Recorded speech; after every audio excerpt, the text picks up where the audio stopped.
ସକାଳଟା କେଡ଼େ ନିଛାଟିଆ ହେଲେ ମୋ ଗାଁ ସକାଳଟା ଲାଗେ କଥା କୁହା। ପାହାନ୍ତିଆ ଅନ୍ଧାରରୁ ନିଦ ଭାଙ୍ଗିଯାଏ, ଆଖି ସିନା ବୁଝିଥାଏ, ସବୁ ଶୁଭୁଥାଏ। ଅଗଣାରେ ସରସର ଝାଡ଼ୁ ଶବ୍ଦ, ମା ଉଠିଲାଣି। ବିଛଣାରେ ବସି ପିଇସିମାନଙ୍କ ଗପ ବି ଆରମ୍ଭ ହେଇଗଲାଣି। ସାନ ବୋଉର ଗାଧୁଆ ସରିଛି, ପୋଖରୀ ତୁଠରୁ ଆସି ଲୁଗା ପାଲଟୁଛି। ପାଖ ଦାଦା ଘରୁ ଫୁଲ ଚୋରି ହେଲା, ଶାନ୍ତି ମାଆର କଜିଆ ଶୁଭୁଛି। ହଳ ଯିବ ବିଲ ଆଡ଼େ, ତରବର ମଝି ବାପା ଏଣେ ପଖାଳ କଷାଏ ଧରି ପୋଡ଼ା ଆଳୁ ଚକଟୁଛି ତେଣେ।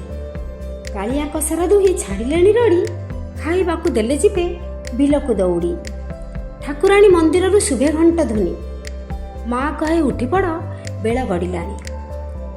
କଣ ଘରେ ଜେଜେମାର ଡାକ ଶୁଭିଲାଣି, ଦାସ ଝୁଅ ଉଠିଲୁଣି, ନାଲି ଚା ଟିକେ ଦେଲୁ, ବେଳ ଆସି ଉଛୁର ହେଲାଣି।